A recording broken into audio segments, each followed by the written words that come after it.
Hey guys, this is Millrod coming to you on the road again, as I have been for a lot of these recent reviews. Wanted to talk more deeply about Callum Turner and Monica Barboro's One Night Only. Like I said in my short yesterday, if you got a chance to take a look at it last night, I was able to go to the Regal Mystery Movie event where they show a unreleased movie. And it happened to be One Night Only, which I was really excited about. This is a movie that I've wanted to see for a while. I've seen previews of it before many movies that I've watched recently. And I'm a good rom-com nut. I love a good rom-com. Family used to watch romantic comedies together growing up. And so I was looking forward to it. I wasn't sure what the balance between comedy and romantic comedy would be, but I knew that it would be a movie that I would be interested in. Okay, so let's talk about the movie in general. So the setting of this movie is a futuristic United States, not super futuristic, but I think they said something like 3 years from now, where having premarital sex is illegal by law. And so there's one night a year when this law is put aside, so to speak. We'll just say that. And the story follows these two characters who live very different lives, but you can already kind of get a sense of the theme of the movie from the beginning of the movie and the way they think about this night. The movie tackles thematically this dichotomy between instant gratification and long-term relationship. And it does this through this medium of this night where this ban is lifted. And everyone scrambles to find partners for this night. Everyone who is not married. And so you see the rush of everyone. And even the market dynamics are funny. The market dynamics of what certain things that would aid in this one night, the gouging that goes on in price for these items, which was kind of funny. But the theme of the movie, honestly, is just instant gratification versus long-term connection. And these two characters, played by Callum and Monica here, come at it from different angles. Callum's character owns a pizza shop, has a girlfriend. They're not married, so that's kind of his plan for the evening. Monica's character is a singer who's kind of faced a bit of a career snag and is going out with her friend, not really expecting much. And the movie follows them as they go through this tumultuous night, trying to, in their mind, doing what they think they're supposed to do, which is find a partner to participate in this one night reprieve with. And that's where a lot of the slapstick of it comes, right? There is this overarching theme, as I've said, but there's a lot of slapstick comedy. In fact, I'll be honest with you, when I walked into the theater and this movie came up, I thought it was going to be more of just a romantic comedy, just like a rated R rom-com. It really wasn't. It was a slapstick comedy rom-com kind of mush together.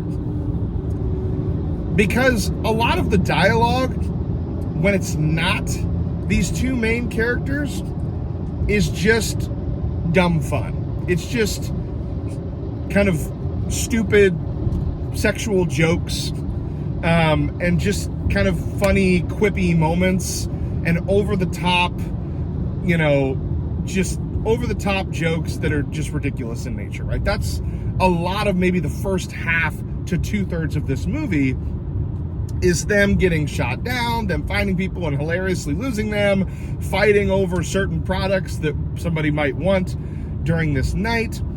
And it just is really funny. Now, but again, it was surprising to me because I thought it was going to be more of just a rom-com. If you watch the trailer, it's going to suggest to you that it's a romantic comedy, but it's really not. It's more of a true comedy with heavy romantic parts towards the end, I would say, is where a lot of that kicks in. In my short yesterday, I mentioned that it's a slapstick comedy until the end when the rom-com really kicks in. And that's really what I think about this movie, kind of the way it flows, is it's slapstick with little bits of rom-com in there as they're kind of meeting each other. And then when you get to the last, 30 to 40 minutes of the, actually more like 20 to 30 minutes of the movie, which I think is the best part of the movie, the rom-com part, you really start to get the feels with the romance. And you see kind of how these two have ended this one night where they're supposed to go find somebody and do this one act, and they have to because it's one night, and the pressure that goes along with that. And then where it ends is actually a really beautiful meditation on kind of finding the right person and being willing to care more about the connection than the instant gratification that one night would provide. A couple other things about the film that I thought were cool. The music is excellent. So the female lead is a singer, and so the movie kind of has this musical theme to it. It's not a musical, but I'm saying there's a lot of very nice musical pieces that are picked to place in the background of scenes in this movie. The music is excellent. If you watch the trailer for One Night Only, you will immediately be hit with some amazing music, and the music is great. So that's another thing that I'll really give the movie, is the musical choices are excellent. I thought and I want to get into a couple of the negatives here as well, as I kind of thought about it. There were times when I thought the acting was a little bit awkward, particularly from Callum Turner in a couple spots. However, I don't think it took away from the movie. Again, it was supposed to be a comedy, like a slapstick comedy. And so the acting was going to be kind of weird because that's what they're going for. He's supposed to be awkward. He's supposed to not have it all together. He's supposed to not be able to talk to women very well. That's the idea. So while there is some awkwardness in the acting, particularly from Callum Turner's character, I felt that's the point, right? He's supposed to be that way. So I don't really want to fault Turner for that. I think it's just more the way the direction worked. But I think there were times when it was a little awkward, and I would have liked just like a hair more. I think this movie is 2/3 comedy, 1/3 rom-com, and I would have liked it more if it was like reversed, if it was 2/3 rom-com, 1/3 comedy. But that's just my personal opinion. I mean, I don't take anything away from the movie. As I said last night, if you're a couple out there and one of you likes slapstick comedy, like Joe Rogan style slapstick comedy, and the other one loves romantic comedies, I think this is going to be the perfect movie for that couple in this summertime of movies, because the one will get all the comedy, and then the other one who likes rom-coms will get that amazing rom-com payoff. In the trailer, the scene when they're in the pizza parlor is just awesome, where they're connecting. And there's a lot of that here as well. So, do I recommend One Night Only? Yes, completely recommend the movie. Is it the best movie I've seen this summer? Probably not. I mean, I've seen The Odyssey, which I gave I think a 5 out of 5. The Invite, I think I gave a 5 out of 5, which was an excellent movie. This movie's very different from those. It made me feel really good at the end. I mean, it's definitely a feel-good movie at the end, after all the comedy's over and you get the rom-com ending. You leave the theater feeling very good. And you leave the theater honestly thinking about your own relationship. I said that in The Invite, but it's true here. Like, being willing to put that effort in and delay gratification in order to find a real connection. I mean, that's an awesome theme that this movie holds. And so, while it may not be the best movie I've seen this summer, it's up there. And I really think that you should see it, especially if you're a couple. Now, this movie's not for kids. Don't bring your kids. But if you're an adult, go see it. If you're a couple, go see it.